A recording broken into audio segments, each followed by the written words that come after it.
અરવિંદ કેજરીવાલને 156 દિવસ બાદ આખરે જામીન મળ્યા છે। અરવિંદ કેજરીવાલને સુપ્રીમ કોર્ટ તરફથી રાહત મળી છે।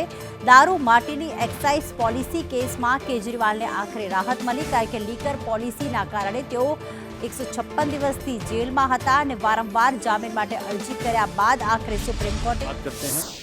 पूरे भारतवर्ष में हर व्यक्ति उनका धन्यवाद करता है जिन्हें केजरीवाल जी की ईमानदार राजनीति से बहुत फायदा मिला है। तो आप खुल के कर सकते हैं ना कि पॉलिटिकली मोटिवेटेड ये तमाम केस थे, के कविता, संजय सिंह, लंबी फेरिस्त अरविंद केजरीवाल। हमने तो बात बहुत पहले कह दी थी कि आप देखें ना, किस इनफैक्ट जज साहिबान ने अपने ऑर्डर्स में जो पीछे अगर आप देखें तो खुल्लम खुल्ला कहा है किस प्रकार का एविडेंस है ये कि आप 4 व्यक्तियों में 2 व्यक्ति को जो एक्यूज्ड है उसको अप्रूवल करार दे दो और उसके स्टेटमेंट पे आप अरेस्ट कर लो, वो भी सिटिंग चीफ मिनिस्टर को, डिप्टी चीफ मिनिस्टर को, मेंबर ऑफ पार्लियामेंट को। कर क्या रहे हैं आप? तो मुझे लग रहा है कि आज जो फैसला आया है, अब भारत की जनता के कोर्ट में दूसरा फैसला बहुत जल्दी आएगा। हरियाणा का भी आएगा, जम्मू कश्मीर का भी आएगा, महाराष्ट्र का भी आएगा, झारखंड का भी, दिल्ली का भी आएगा, सबका आएगा। तो भाजपा की सारी कोशिशें कि केजरीवाल जी प्रचार के लिए उपलब्ध ना हो पाए, ये सब नाकाम साबित हुई, फिसड्डी साबित हुई। भगवान के घर में देर है, अंधेर नहीं है। हरियाणा जाएंगे अरविंद केजरीवाल तो अपोजिशन को बेनिफिट होगा अरविंद केजरीवाल को वहां पहुंचने से। केजरीवाल जी के आने से सब तरफ डेमोक्रेसी मजबूत होगी।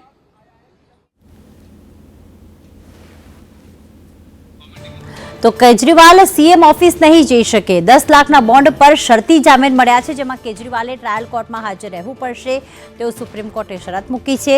કેજરીવાલ સીએમ ઓફિસ નહીં જઈ શકે ને કોઈ પણ ફાઇલો પર હસ્તાક્ષર પણ નહીં કરી શકે। ये बताइए कि सुप्रीम कोर्ट की तरफ से जो अरविंद केजरीवाल के मामले में फैसला आया है वो क्या है?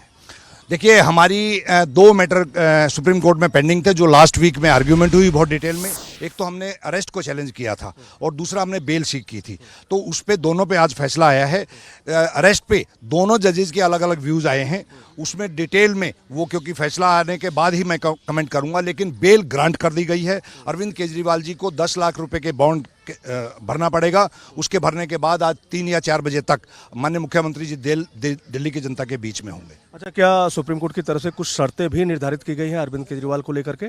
बहुत रूटीन की शर्तें हैं। जिस तरीके से सीबीआई के मैटर्स में जब कोर्ट बुलाएगी तो अरविंद केजरीवाल जी को वहां अपीयर होना पड़ेगा। उसके बाद जनरल पब्लिक के बीच में इस केस के बारे में कोई कमेंट्स नहीं करेंगे। इस तरह के शर्तें हैं, बाकी और रूटीन की शर्तें हैं। एज ए चीफ मिनिस्टर जो उनका काम है, क्या वो काम कर पाएंगे? सरकारी फाइलों पे दस्तखत कर पाएंगे? क्योंकि पिछली बार तो कुछ चीज़ों पे बैन लगा हुआ था। वो इंटरिम जब चुनाव प्रचार के लिए बेल ग्रांट की गई थी तब उस तरह की कंडीशन थी। अभी इस ऑर्डर के अंदर इस तरह की कोई कंडीशन नहीं है। बाकी डिटेल ऑर्डर आने के बाद मैं इस पे सारे कमेंट्स भी दूंगा। बाकी माननीय मुख्यमंत्री पूरी तरीके से ऑफिस ऑफ चीफ मिनिस्टर भी संभाल पाएंगे और कहीं ना कहीं दिल्ली के साथ साथ अभी हरियाणा का जो चुनाव है उसके प्रचार में भी जा पाएंगे। केजरीवाल को एक ऐसे वक्त में जमानत मिल मारने के लिए जो काम कर रहा था उनको उठा के जेल में डाला, इससे बड़ा पाप लोकतंत्र के इतिहास में नहीं हुआ। आज ऑनरेबल सुप्रीम कोर्ट को हम नमन करते हैं, उनको सलाम करते हैं, उनका धन्यवाद करते हैं। हम इस देश के संविधान का धन्यवाद करते हैं, बाबा साहब का धन्यवाद करते हैं, जिनके बदौलत आज सच्चाई की जीत हुई है।